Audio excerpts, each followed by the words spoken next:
Welcome to Romera Records Virtual Cast. Today we have on Dom Brightmon. How's it going, man? Man, it's freaking going North Jackson, man. That's right. It's gonna be fun on all the buns, baby. Honey and cinnamon, baby. That's right. Absolutely. So, yeah, you do like some stuff in leadership. I was reading your bio in Pod Match, and that's how I found you. So, if you could just, I guess, give us a little breakdown on the things that you've been doing, and I see you have a book as well.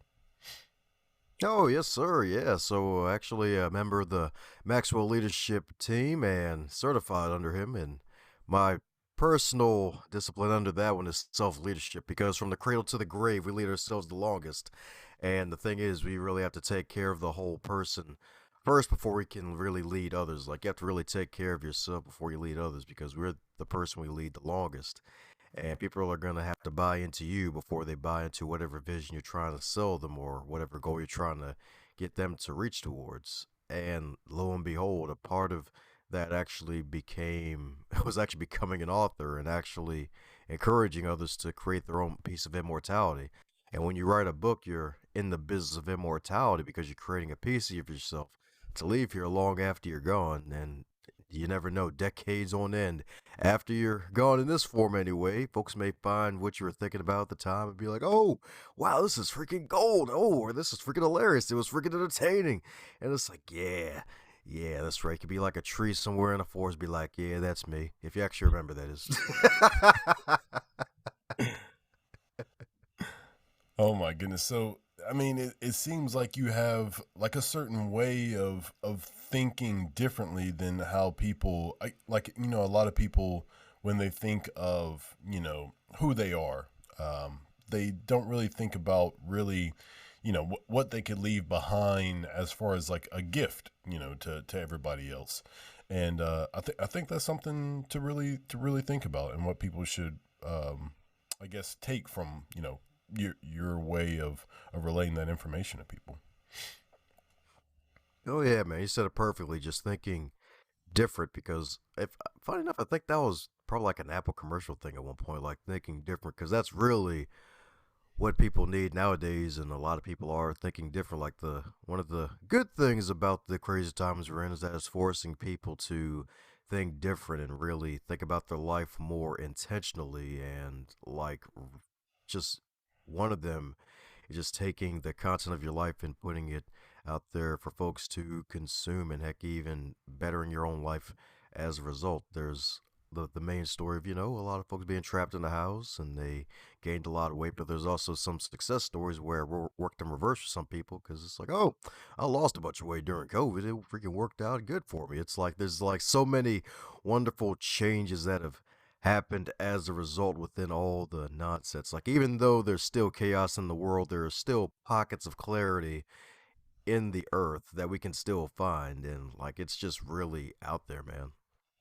Now, what is some things that you, I guess, just learned from like yourself and like what you're able to do as far as like reaching people in the timing of COVID? I mean, I still say we're kind of in it. A lot of people still want to wear masks and still want to do certain things, but how do you feel like you have, I guess, just grown as a person having to deal with the things that were going on during COVID?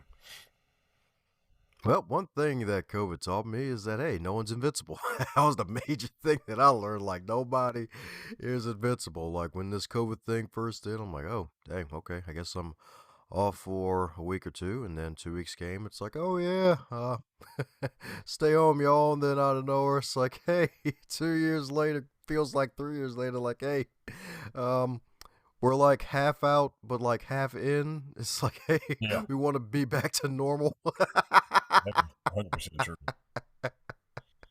Yeah, so it's kind of like being an iced tea lemonade, but not as sweet and not as good. That's really what it's been. And also the fact that, like, really, like, a business is actually better in times of crisis because if you can survive and thrive and you truly provide solutions for people and you can actually adjust as opposed to just pivoting. Some people do a full pivot to something totally different, but if folks can actually make a small minor adjustment, then they can actually make themselves better. Because funny enough, podcasts grew, and a lot of them now they went to the I wouldn't say extinction, Paul. I think the proper term is pod fade, where it's like, oh crap, I have to actually go back to my actual life now. I guess I have to stop podcasting, and as a result, it just made other shows like this just keep growing and getting better because, like, hey, we're still here, we're still kicking it, we're outlasting the competition. So, I guess the two major things is that we're not invincible, and two, if you outlast your competition, you'll be better for it because then more eyes will be on you as your business and as a person, and you can always grow and get better and reinvent yourself and adjust along the way.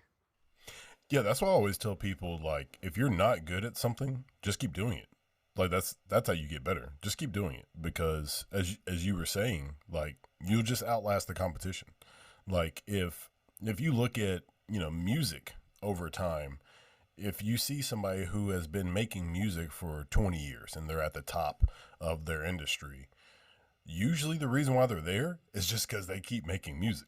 They don't have to be amazing, they may not be the best artist ever, but they just kept going and they probably have gotten better and they've maybe changed some styles and stuff like that. But that's what it comes with business. You have to basically adapt to the times. You'll see maybe like your favorite mom and pop restaurant.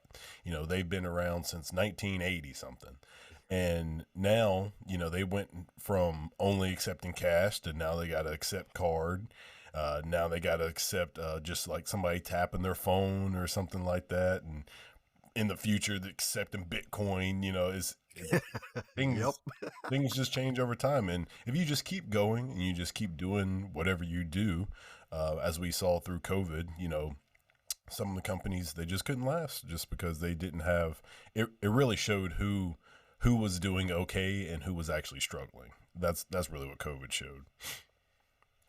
Oh, amen to that too, dude. It's so true because it's like, hey, folks out there living paycheck to paycheck. Well, a lot of businesses were living out there paycheck to paycheck. Yeah. And they were fighting just to pay the people to keep working, just to keep the business just at zero. Well, like when you make it zero, well, I guess everybody else getting zero. We out of here, man. Yeah. Yeah, I felt really bad for like some companies that I really liked. Like if it was like a restaurant or something like that I would go to, Yeah. they would close and I'd be like, man, like I really like that place. Unfortunate that they had to shut down, but as I said, it just shows like who was struggling and who had the money. And as we see, like Walmart didn't shut down, McDonald's didn't shut down. They got the money. No. Nope. And I don't know. I feel like some of these companies they may have saw it coming, or they just didn't have the resources. Because WalMarts they were shutting down by the hundreds across the country, and I guess they just stopped expanding. Because Mhm. like for a while they like I guess alone in Maryland, I feel like they at least the ones I know there are probably at least five, but I think we're down to like maybe three now. I think that I know of, all because of well, they were basically letting go of leases for certain buildings, and some folks are just like, oh, all right, I guess we're just gonna put a pause on this right now and just focus on gaining some more money as opposed to just expanding our reach. Yeah, I mean, a lot of times when companies are trying to, really show you like what they're about, their model and stuff like that, it it really gets kind of confusing on like what direction that they want to go because like when it comes to expansion, something like a Walmart or whatever, like it's all about what the competition is doing. And if the competition is like, say like Amazon applied pressure to all these other companies because they had all these like shipping deals and you're like, hey, sign up with us, sign up with Prime, you get free shipping. So Walmart was like, hey, what are y'all doing? Let's stop that. So now they got to offer, free. I think they do like free delivery for your groceries and stuff like that. And it's like that simple concept of the competition and stuff like that, that's what's really pushing companies to figure out like what are we really trying to do, like what are we really about. And other companies will basically force their hand. It's like a game of poker but with businesses basically. Yeah, man. You're either going to call, you're going to fold. Yeah, exactly. Folks be like, I'll never fold. Like, well, I guess I'm folding today. Dang. Yeah. Finally fold the laundry today, I guess. Let me stop.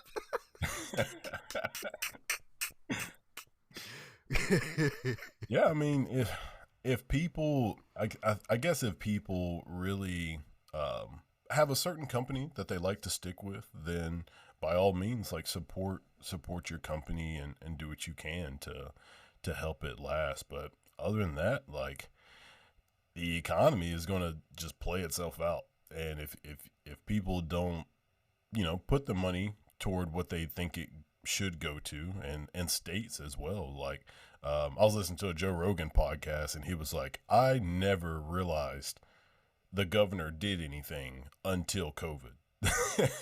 because, because COVID basically forced governors to be like, oh, I got a job, and they had to like actually do stuff, and they had to show like, all right, you people who are doing this, you can still run. You are essential, whatever that word meant, and then everybody, Yeah. yeah, everybody else, you can't do business, and everybody wanted to complain to their governor. Like I remember in the news every day you heard about was it Cuomo, the governor in New York or something like that? Yep. Like Yep. He was a them, hero in the beginning. and then Florida and California, like those three main states. Oh, and Texas, like those Oh yeah. governors Oh were yeah. like the storyline every single day. Like I use Google News, and every day I see something about the governor of like one of those four states because they've got the most people, and the country wanted them to pretty much tell them what to do. And when like Texas opened up, everybody was like, "All right, what's going to happen?" And some people were probably Yep. hoping bad stuff happened because they just like for everybody to just fall in line and follow rules and stuff like that. And other people were hoping that Florida would be successful because they were like, no rules, we're good, and because everybody wanted Mm-hmm. everything to stay normal. So it's Yep. it's just different ways on how you can learn, what your leadership, like what your government is actually, controlling in your life. Because if you don't know, then they're just going to do what they feel is right. And those mom and pop shops are going to shut down because they don't get the support they need. And the big companies, they just thrived because they were just doing what they wanted to do in the first place. Yeah, man, you're so right, and like you're so right, especially those four different governors too. And I think even at one point the governor out in I think South Dakota, North Dakota, one of the two, because it's like, hey, it all with the whole population, everything else, it just really depends. And because like Florida and Texas, especially, they were liberal in terms of like with the masks and the regulations and things like earlier than everybody else just about. And folks, that's why a lot of folks are moving to Texas and as well as Florida, because it's like, hey, more opportunities here. They're going for the normal, even though some people are like, man, they trying to kill us, especially when that snowstorm hit Texas. They're like, wait a second. So a big fat snowstorm, the ice storm that came in in like freaking 20, 40 years. We have no infrastructure to protect us against. It's this nonsense from the nature. And y'all gonna let the mask mandates, like y'all really tried to kill us back to back, huh? Like y'all really about this population Yeah. controlation. And out of nowhere, it's like, you know what? From what I've read, heck, even Florida, like I just got back from Florida a few days ago, and their COVID numbers are down to zero, and like the only people wearing masks are those employees. And sometimes some employees are like, hey, you know what? They were like, hey, whatever, we'll just take them off too, since y'all are cool with it. And like it's been pretty good, and I'll just knock on wood just in case. But yeah, man, it just varies. It's just crazy how like it heck, even with the whole Joe Rogan situation, like how information one day becomes misinformation the next day. It's like you wait around long enough, you survive around long enough. It's like the circle of life will always turn back around.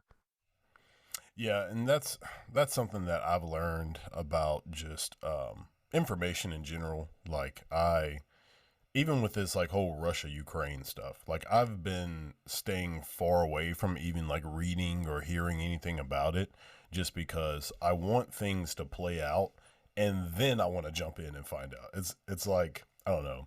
It's like a big basketball or football game. Like, I don't even want to watch the first half. Don't even let me watch it. Watch the second half, because that's what's really going to matter. Like, the truth will be told in the second half. So if the team's getting blown out, I'm like, oh, watching the first half was pointless anyway. So the team showed me who they are in the second half. So that's how I feel about like a lot of the world issues nowadays. Like all the beginning phases, the media just completely uh, murders like the whole concept. Like, they just destroy it, and it's not even correct. And then all of a sudden, at the end, we hear a different story, and it's like, well, we were spreading bad information in the first place.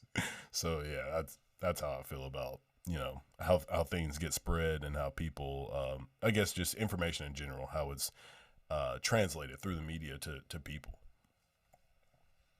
Oh yeah, yeah. So the reason why a lot of folks usually call it propaganda, it's still amusing to me how one guy called a newspaper propaganda rag because a lot of folks are just trying to make money and try to just spread nonsense and negativity. Like, yeah, there's bad stuff happening in the world, and there's always going to be bad stuff happening in the world, but there's some good stuff happening too, and just be sure to highlight both ends honestly. Like, true journalism at its finest is really giving folks just the facts of what's really happening, as opposed to just focusing on stuff where the classic phrase, if it bleeds it leads. It's like, hey, let's not lead people into destruction. We don't want something that bleeds and leads people to freaking feeling bad all day and all their whole life, because the thing is, like life is rough enough as it is already. We don't need to make it even rougher on people, and that's kind of a reason why I avoid a lot of mainstream news, if not news, period. Just get like sound bites. Tech, even with you or Google News, I get updates on my phone every now and then and be like, oh, okay, all right, that's interesting. And let's go about my day and try to create something, because like this, like life's too short. And if I focus on all that negativity all day, then I'll join the poison and the hypnosis and be under that darn miasma of nonsense. And I don't want to be in there. Yeah, and plus, by doing that, it, as you were saying, like, it kind of just shapes your mindset, shapes how you feel throughout the day, and the things you think about. Like, you might change the way I guess, just do things throughout your day, based off the information that you just digested in the morning. So if you read a bunch of negative stuff, then you might, go through a bad day just because that's the first thing you woke up, looked at your phone, and just a bunch of negative news on your Twitter feed or Google News or whatever you have, and then that starts off your bad day. You're like, all right, it's going to be a bad day today. But if you see a bunch of positive things, then that might be how you do. So that's something that, again, as we were talking about, the very first thing is just being aware of where your mindset is, and the things that you want to, I I guess, just like put out into the world, like the energy you want to put out into the world. It all starts with what you do to begin your day, and how you continue to infeed information from other people. Yeah, man, that's right, man. Because folks are really like just going through it nowadays, and it's like, hey, you gotta feed yourself with something good. And heck, even with doing like substituting news time with exercise time. Yeah, exercise is something that I think a lot of people probably, I guess, just either figured out that was for them, or figured out like how they want to exercise, because I remember when COVID was starting and all the gyms were shutting down, you could buy zero exercise equipment in stores because it got bought out. Like, everybody had bought all dumbbells and kettlebells, and like even like mats, or exercise balls. Like, all that stuff was bought out. Is because people were like, oh, I got to do something else to exercise because my gym is shut down. And when all the stuff got bought out, these companies were like, all right, now we got to put out more stuff.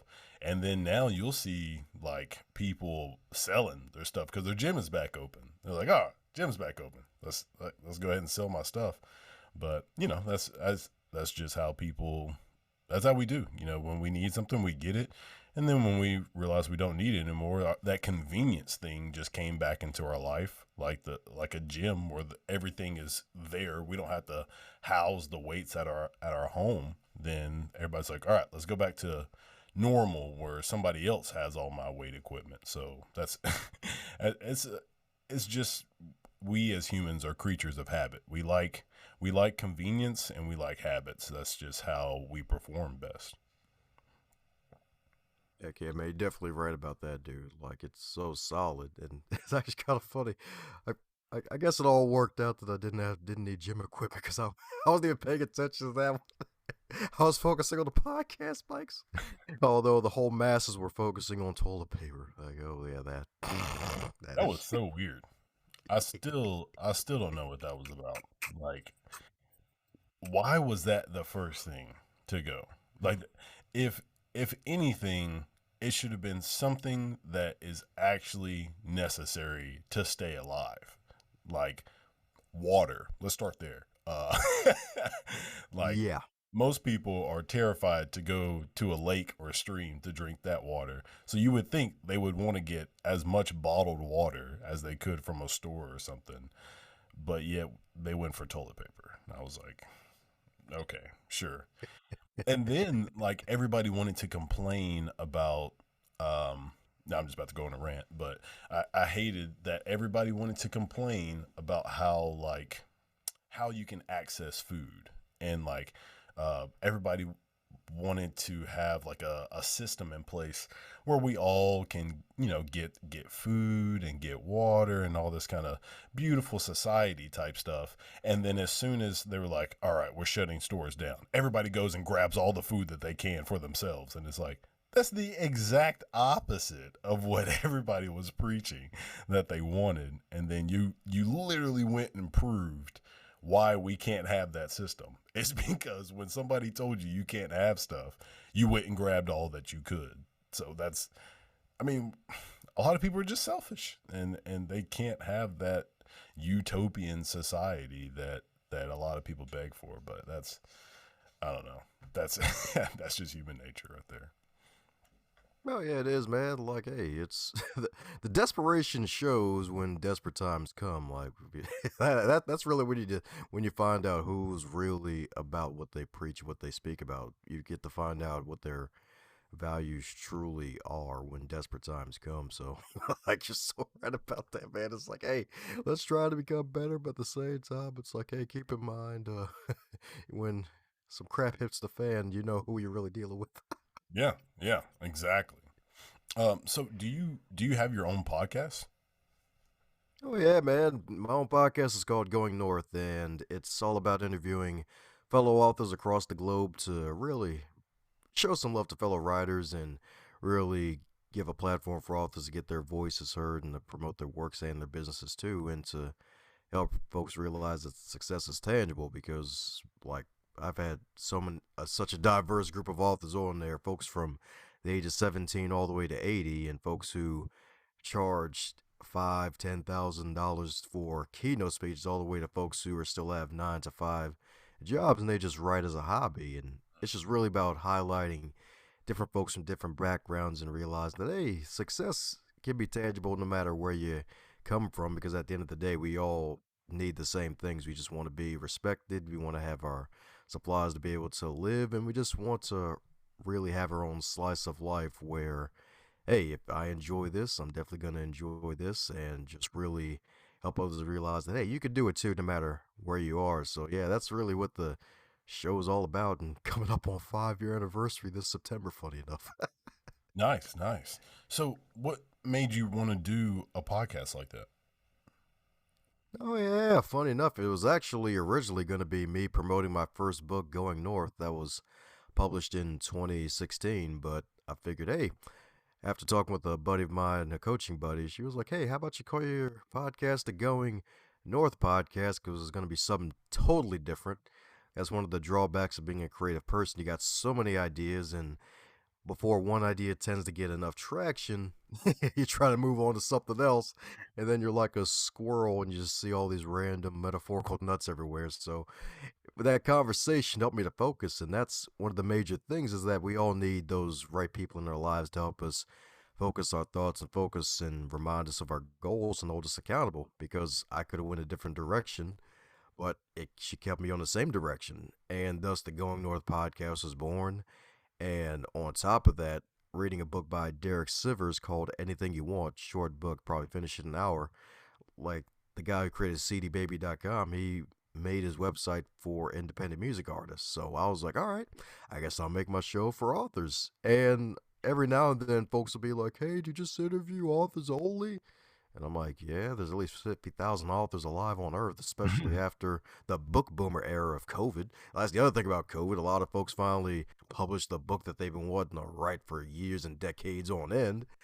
And it's just been just that, just showing love for the written word and helping folks to get their voices heard. And heck, even like one of my favorite moments is actually highlighting a guy in his early 50s who's actually a truck driver, and he originally started writing when he was in the eighth grade, but he just really never had his work published at all because he had all these negative beliefs that were built into him from his family growing up, even though his sister took some of his poetry stuff and got A's in school for it.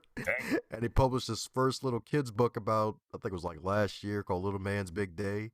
And just him finally getting the courage to, at 53, to really publish his first book and get it out there and promote it, all the way to a 17-year-old who actually decided to write a book as a project to do before he goes to college, and just highlighting those stories as well as some more famous folks. Because hey, like there's so many great stories and great people out there that could use some shine, and if we all shine our little lights, we can all collectively make a giant massive light bulb and shine on the freaking planet. Yeah, absolutely. Like a lot of my friends who do stuff probably hate me because I will push them to do stuff. And like if they aren't if they've got ideas and they aren't doing them, then I will like make them feel bad for like not doing it. I'm just like, well, what's stopping you? Like, why can't you do this? And they'll give me a reason. I'm like, that's not a good reason. Again, try again. Like, why, Amen. why aren't you doing what you want to do? Because again, we only have one life, and if we don't take advantage of these things that we are able to do while we're able to do them, then what are you waiting for? You waiting for the next life? You waiting for it to die and then well, I'll get it in the next life. Like that's not a thing. So just go ahead and write that book and do those things so that you'll at least you can say at the end of the day like, hey, I did it. And even if you don't do it, at least try it. If you don't get it published, and then give it a try. Have you had some people like that you've had on your podcast? You were talking about like the squirrel thing, because that's how I do music, and a lot of there's a joke around like beat producers, how have you ever seen that meme where somebody has like they're driving down the interstate and then it'll be like doing one thing and then it'll be like taking the exit and then it'll be like the car driving super fast to the exit and then be like doing this other thing.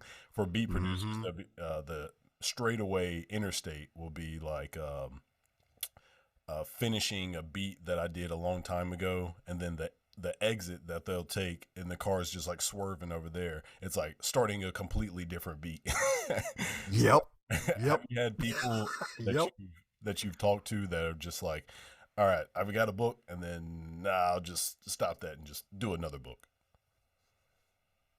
Yeah, man. Like quite a few of them. Some like even some past guests. Like, man, I got like 10 books in my head, but I just need to focus on this one right now. And some folks have the wherewithal to where they can actually focus on one book and still keep the other book on the back burner. So yeah, it's out there. Heck, even myself, I'm kind of in that predicament right now because there's at least three different book ideas in my head, but the main one I'm working on that needs to be finished is a project called Pod Book It: The Three Phases of Greatness, by publishing a book, launching a podcast, and creating a legacy. Because a lot of folks they're still out there who may want to start a podcast and grow it. And then there's some other folks out there who also want to write a book, and there's some folks who want to do both. And I've done both in my life, and I've been doing both for a while. So hey, it's like, hey, might as well add my slice into it, and also got a book of questions that is kind of like a side ebook project as well as another inspirational book. So yeah, you're so right, man. Like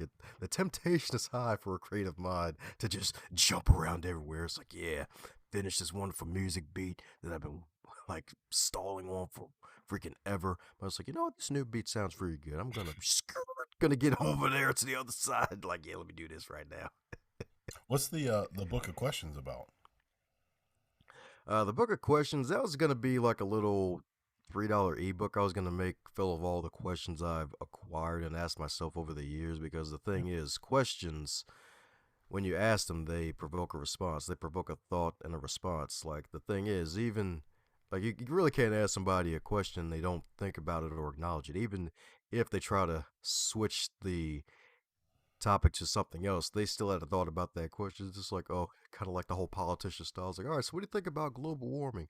Yeah, so about that time I saw this random whale and it was shooting out sperm. Like, hey, wait a second, what the hell? Like, that's not the question, bro. And because the thing is, like, questions are so great because the thing is, they force you to think. One of the major questions that have had an impact on my life is what good am I going to do today? And something I ask myself every day, like focusing on doing something good today. Heck, even another question playing a feature in the book is from one of my life coaches where he asked himself the same question: how can I add more value to more people in less time? Because the thing is, if you can give a lot of value to people, a great amount of people in a short amount of time, you'll eventually have wonderful value come back to you. Because the thing is, like, money is a wonderful tool and it's a wonderful energy source that'll come back to you the more you help people. They say if you help 1 million people, you'll get $1 million. And like, I'm like, all right, cool. It's kind of there. It's like, in a way, like with everything I'm doing, like the more I help people, the more energy comes back to me. And it doesn't always have to be money. It could just be more contacts that can get you in front of more viewers and more listeners, and heck, even folks that can show you how to really find shortcuts. Because there's a lot of folks out there who have taken a long road, but they can help you avoid that long road by giving you the shortcut by doing the things that they did as well as the things they didn't do. So that way you can get a return on your failure, because success and failure, they're basically family. They're basically brother and sister, twin brothers, twin sisters, whatever gender you prefer. And they really belong together. And you really get to that point by asking yourself powerful questions, and you get to thinking, then you put your thoughts onto paper, and then you even make goals past that. And you can even make that part of your life to manifest later. So that's really kind of what that book of questions is going to be about. Just powerful questions for self development to provoke you to think a lot more deeper into your life and draw some of the great gems and content that you have within you to even live a better life, or maybe even just go even further, maybe even be a content creator at a higher level. Yeah, and something else I was thinking along the lines of what you were saying about the adding value and stuff like that. One question that I have started to ask other people, instead of, what do you want to do or what do you currently do and stuff like that, I ask, what problems are you solving or what problems do you want to solve? Because those are the types of jobs or whatever careers that are groundbreaking. Like, I could say, yeah, I'm a huge Apple fan, and I think Apple is solving problems in people's, media lives, business solutions, stuff like that. And it's a better question to ask yourself instead of, what do I want to do? It's like, hey, what problems do I want to solve? Because that adds value right there. If you can create a solution to somebody's problem, then they find you valuable. And that's just like that's why companies hire specific employees because they can solve a problem that they have. Hey, we don't have anybody who can manage our employees successfully. Oh, you're a great manager? All right, you solved our problem. So that's basically what people need to ask themselves if they want to get into a certain career or a certain job, like how can you add value to this company and solve the problems that they have? Amen to that. Reminds me of that classic Jeezy line. They be like, yeah, more money, more problem. Well, more problem, more money. Facts. That's so true. And with people being able to, I, I guess just like learn more about what companies are doing. Like back in the day, like before internet and stuff like that, like you had to basically just bow to what the company's doing. You know what I mean? Like you couldn't just research everything and question the company. It was just like, if you want this job, do what they ask. It's like, you like being employed? Yes, I do. And nowadays, like, oh, I got a choice now, especially if the values of the company aren't for real or something they don't follow. Like, people, they are quick to just make a run for it. Yeah. I mean, we even see that with humans, like with our choices of who we interact with. I was listening to a podcast. I think it was actually the CD Baby. Gosh, what is that podcast called? It's like the DIY musician podcast or something like that. Um, Oh, okay. they they were talking about Neil Young took all of his music off of Spotify because of Oh, the yeah. Joe Rogan situation, and that's complete choice like that. Like back in the day, people probably wouldn't have made that type of decision just because of money. And nowadays, like you've got options. If a lot of people, music wise, you can stream your music, YouTube, um, SoundCloud. Like there's all these different avenues that you can make money and be a content creator, and you don't have to bow to one platform. And I know I'm bringing up Joe Rogan a ton, but that's what he did. Like he had his stuff on all streaming platforms and YouTube, and then he took it all down and was like, "Hey, Spotify is going to give me a ton of money, and so I'm just going to go with Spotify." So that's Mm-hmm. nowadays you have options, and you can either choose those options and be wise. And the unfortunate thing is a lot of people probably don't know what their options are and what the choices that they can make, but they're out there. Your choices, your options are out there, and it's something that the people who know how how to go about business and how to conduct the different options that they have, those are the ones that end up on top. As I was saying, just like throughout COVID, like they, what am I really about? Like, what is my company really about? And then you just figure that out, and then you just thrive. Like all these other companies, like the big major companies, they were like, all right, this is what we're good at. This is what we're going to do, and we're just going to thrive because that is the route that we want to take, and that's how people become successful. They just figure out like, hey, this is what we're doing and we're just going to do good at it. And you don't get out of your lane. Like you just stay focused and stay what you're doing, stay the course, and you will be successful. You just got to keep going. You got to figure out like, hey, my customers like this. Let me give them that thing that they want. And when you don't, they get upset. They use those options and they just go to somebody else. Yeah, man. It's actually kind of funny too, just that whole Spotify situation. Cause it's like taking music down for Spotify. It's like, oh, so y'all had a choice this whole time to not stream music. Like y'all actually had a choice in this. Like y'all could have just said, hey, screw y'all. I want people to actually pay so I can actually make a living off of my creativity here. I guarantee you there were some people after they heard the Neil Young story, they were probably like, "You can do that?" Exactly. It's like, wait, what? We had a choice. And funny enough, half of Neil Young's fans, like, they probably didn't even know Spotify existed. Yeah. And that's what they were talking about in that podcast. They were like, "Yeah, Neil Young's crowd is completely different than like Dua Lipa or Da Baby or Megan Thee Stallion. Like, it's not the same type of, I guess, uh, I don't know the word, but just I basically, guess clientele, basically. yeah, yeah, like In a the way. way that the younger people are making their money and off of music is different than how somebody like Sting or um, Tina Turner or somebody like that, their revenue sources are coming from completely different avenues. And I think it was like um, I want to say 60% of music that is streamed is catalog music. And catalog music is basically music that's, I think, it's 5 years or 2 years and older.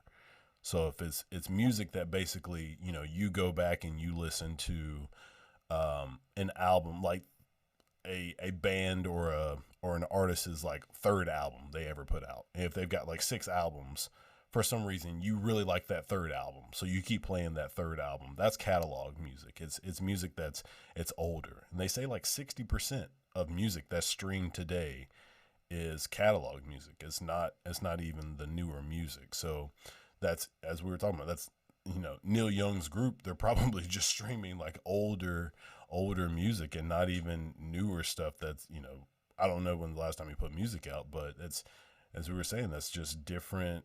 It's different revenue, different clientele of how they want to get their revenue in. So it's, I don't know. As I said, people got options and different strokes for different folks. Like, yeah, man, that's right, man. Different strokes, different folks, indeed, man. Because folks will be like, oh, yeah, just head over to Amazon Music, you know? Like, yeah, that's a thing that I've always been on, you know? They could use the publicity. That's the other thing, too. It's like giving publicity, not knowing what the heck you're doing. Yeah. Of the whole situation. Like, oh, I hate this person. Like, who the heck is this person? And then you go check out the stuff. It's like, oh, well, okay. And you might unknowingly created more fans for that person. It's kind of funny how that works. Like, hey, don't follow this person. Like, oh, oh, well, actually not that bad. I think I'm gonna check him out now. That's the funny part about it. Yeah, that's the funny part about when people are bashing other people in the media nowadays. Is we find out more about that person because we want we want to do the research, and then everybody's like, oh, they're not that bad. Exactly. It's like, shoot. Yeah, I mean, you get, things can be so one sided because uh, people will have such big followings. So say you have somebody like, well, now we've got currently the Kim Kardashian Kanye situation, and Oh and yeah. third party Pete Davidson. So so basically, if Kanye obviously has a massive following, and Kim Kardashian just as big a following, if not bigger. Um, those two people, if more people are into what Kim is doing, if whatever Kim says, there's like 100 million people who are just going to agree with it, no matter what it is. Kim could say, red is the dumbest color. Nobody should ever wear red. There's probably going to be about 1 million people who are like, you know what? She's kind of right. Like, red is kind of stupid. I don't know why I've been wearing red. Just because it's Kim. And it's just that influence, that following, and people are just going to do whatever she says. And when you have that kind of power and that like enthusiasm about a certain subject, then people are just going to be, they're just going to do whatever you are mentioning because that's what, like, they're following, literally, like when you have Instagram, you've got followers, or Twitter, you got followers, but people take that to the literal sense. They follow whatever you're leading them on. Yeah, yeah. That's really just the power of influence, whether it's good or bad. And that's the, I guess it kind of even jumps to the fact of the whole, hey, let's hate this person kind of, because the funny thing is, like the Kardashians, like they just got shot to the moon even further when they just built up all this hate around, like all these haters, like why they're being famous for doing nothing, and then out of nowhere, it's like, you know what? I kind of like the fact that they're getting famous for doing nothing. Let me see what I can learn from them. Like I'm gonna agree with them. Like, you know what? She is right. red. Like, yeah, that's politics. That's Republican. Yeah, she right. Yeah, yeah. It makes sense to me now. Yeah, yeah. Yeah, you know what? She on to something. Yeah, it's unfortunate, but that is literally how things go. Literally, they'll take what some celebrity says and they'll just run with it. And it's like, hey, did you stop and think about what they just said? Oh my God. The biggest one was the flat earth thing. Oh Oh my God. goodness. There were so many like Kyrie Irving, the basketball player, and then gosh, who else? There I was think some B.O.B. was a flat earther too, right? B.O.B. That's who it was. And all these people, and then a lot of them have gone back and were like, oh, oh yeah, that was dumb. My bad. And it's like, hey, They you put have down the millions. weed. Hey, you have millions of followers. You cannot just be saying dumb stuff and then say my bad.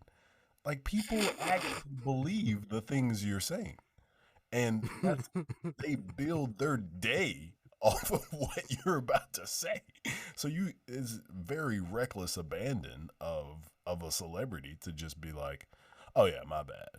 I led y'all down the wrong path. That's just me. But I think we could say like people shouldn't change their ideas based off of what one person is saying, but that's what happens. That's what happens. People have low self esteem, which is 100% true for a lot of people. People have uh, low self confidence, and they're just looking for somebody that they can associate with to help them uh, do to function in life, to just do their everyday tasks. They need somebody to look toward. A lot of people are probably first thing they wake up in the morning, they check Kim Kardashian's Instagram, like, oh, what did Kim say? Or they check her Twitter. Oh, what? How's Kim doing today? Did Kanye do anything?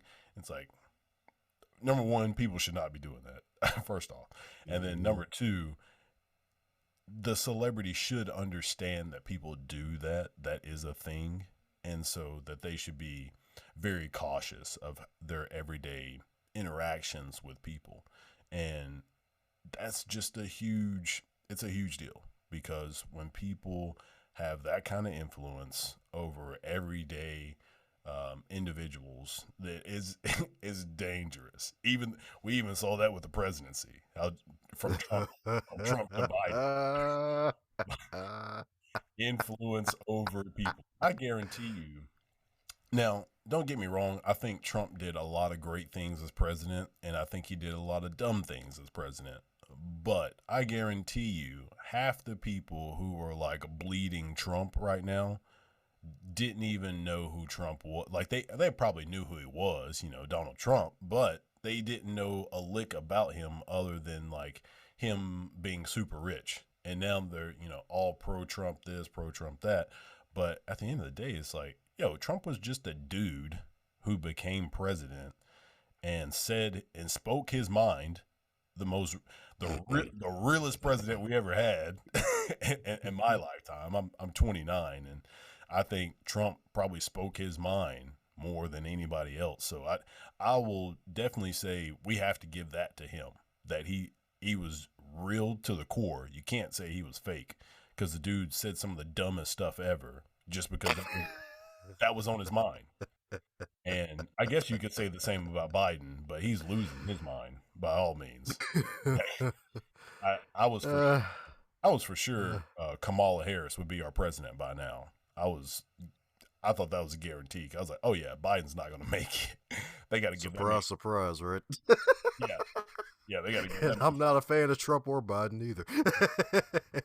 I was like, ooh, Biden.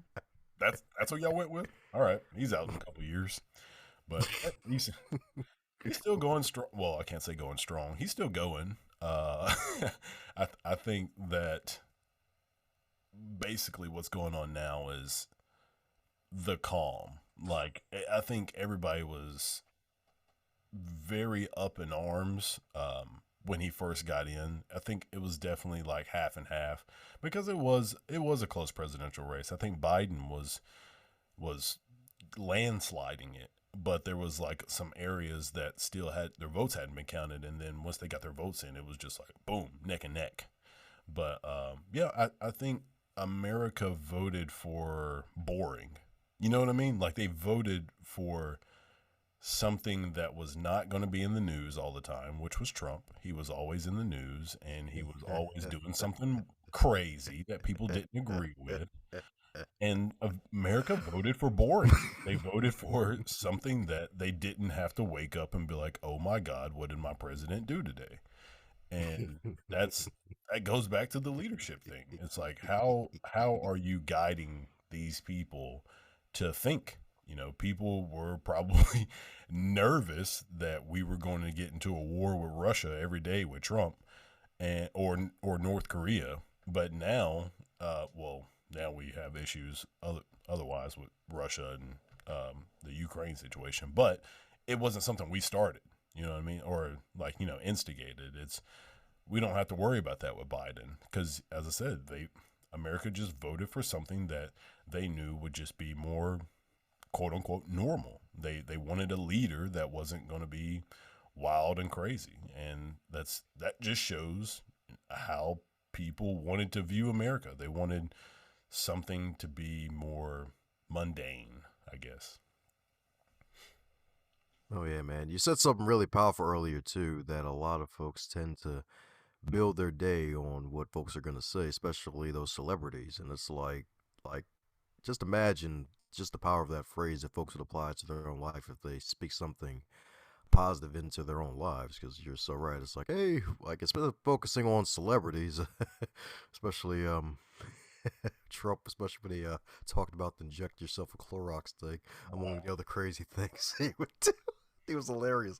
But as opposed to saying, hey, you know what, there's this project I need to take on and just really do that now and get that over. It's like, you know what, I am somebody, I'm going to do something positive, or hey, like today's the day I'm actually going to apply for that job or actually start that business, or just speaking something positive in their life, or listening to something motivational. Because the thing is, it's better to listen to something that'll benefit you and boost your self-esteem, because a lot of folks have been gutted from their self-esteem even more during COVID, and a lot of folks are burnt out before, and these times have just 10xed it, and like just the power of that realization, like hey, like just like be careful where your influence is coming from and who's influencing you, because like the thing is, if politicians are your influence, well, good luck with that, buddy. Even those folks who are getting into politics, celebrities or whatnot, it's like, hey, if that's your type of thing, I mean, folks have their good and bad, but hey, that's just type of thing. More power to you. But I just say avoid that with like the plague too. And that's the thing. Like when Trump became president, actually, I'll take that back. I think we don't give credit enough to Arnold Schwarzenegger. Oh When yeah, when he his book is became amazing. governor, I think that opened doors. Like he was more of a pioneer than we give him credit for because that dude was a bodybuilder, a straight up Yeah. bodybuilder who was very famous and Hmm. decided that he could run for governor. I don't know who put that idea in his head, but whoever it was, genius, because he won and Yeah. he didn't blow the state up. You know what I mean? Like he did okay. I don't know if he did great. I've heard some people say he did great. I've heard some people say he did terrible. It's not my state, so I didn't really keep up with it, but they're fine. You know what I mean? Like they were okay. Like he didn't destroy the whole state. So that really opened the door for celebrities. And as we were just talking about this whole time about celebrity being people's guidance, like who better to run for a political position than a celebrity? And well, I mean, from their point of view, not from the people's point. Some celebrities, I'm like, eh. Yeah, yeah, horrible idea. Uh, But that's why, like, okay, so when I think it was after Obama.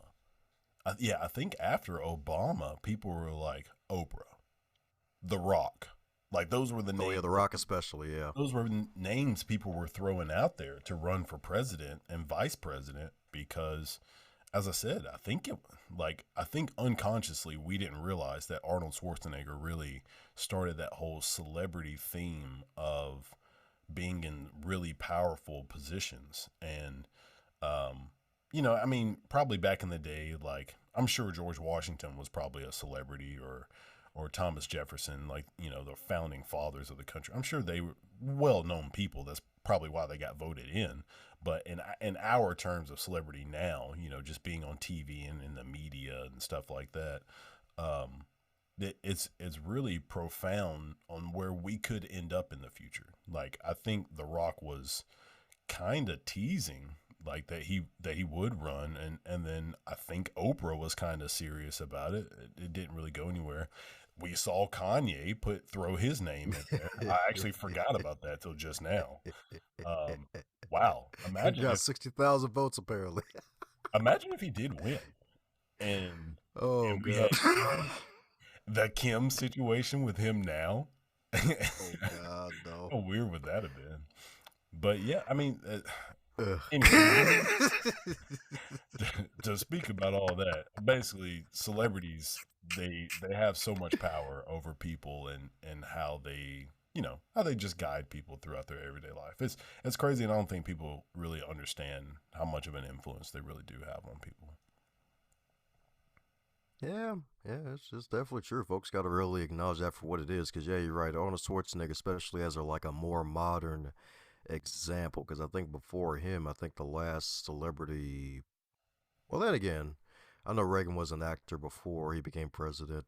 And I think there was, I think, not sure if it was E.F. Hutton, but there was somebody else too. But that actually made a lot of noise in the '90s. But yeah, like celebrities, like yeah, they have an advantage. They have an influence advantage, especially if they know where to have their base and market their base. Because the thing is with Trump, like he actually was donating to Democrat candidates in the past, but he ran as a Republican. And funny enough, he even said decades earlier, like, hey, he would actually run as a Republican because he knew who to market to and knew what ploys and strategies to really use to really galvanize them people and really just have so many darn true believers where it's like it's almost a freaking religion. Like the fact that folks were still talking about him after he's out of office, it's kind of sad because it's like because the news are still so bored that they talk about him every day. Because my elderly mother, she still watches the news, and every time, sometimes here in the background, they be talking about Trump. I'm like, dude, why y'all giving that man publicity? Like, you know, it'd make your life a lot easier for everybody if you just don't give him publicity. But it's like, dude's a hell of a marketer, and like the thing is, they keep on putting him in front of us, so it's like, well, crap. Like you're just not gonna let the problem go away. But hey, man, like that's the thing. It really just comes down to when you have influence, if you know how to really use that to strategize and have the right team around you. Because like even Arnold Schwarzenegger, he married basically a Kennedy. Because Maria Shriver, she was in the Kennedy family, and her family helped him to win. And funny enough, if he wasn't an immigrant, I believe from Russia or Germany, one of the two, then he probably would have been president. Funny enough, because Mm, dude has that mentality. So we just need folks who have that true mentality, that truly understand the power of their influence, and really just focus on doing what's right for the fellow humans. Because I mean, the thing is, like the way things are now, they're just freaking weird and they're getting crazy, and there's a lot of resets going on. And really, the thing is, we just have to focus on doing what we can, focusing on what we can control. absolutely. Well, all right, man. It's about that time. What are some ways that we can reach out to you, or view the stuff that you got? Give everybody like I know you talked about the podcast name earlier, but let's re-say it for all the ADHD people who probably have tuned out already. Yeah, just give me everything that you got. Oh, no problem, Jackson, man. You the man, dude. My man is freaking amazing. Thanks for having me on the show, man. This has been great. It's always great we could just chat with folks like man, like fellow human one on one, as opposed to the whole stage thing. Cause like every those are great. But for those who want to learn more about yours truly, Mr. Chocolate, Not So Adonis, Dom Brightman, head over to dombrightman.com. That's dombrightman.com. There's also a free gift for those who want to head over to that site and pick it up, called the 21 Lessons Learned from 3+ years of podcasting. If you want to start, grow, and manage a successful podcast, you can snag that free gift by leaving your name and email by subscribing to the Northbound Success newsletter for some monthly inspiration, all on dombrightmon.com. Awesome. Thank you again so much for doing this. And I think everybody should be definitely tuned in to what you're doing because, as you said, like you're finding ways to get people to think about, hey, what am I doing and how can I continue to do it and leave a mark, actually be awake in what I'm doing and deliver to my audience. So thank you again for coming on and speaking about all the things that you do. Ooh, you're the man, baby. All right. Well, thank for everybody for tuning in, and we'll see you next time.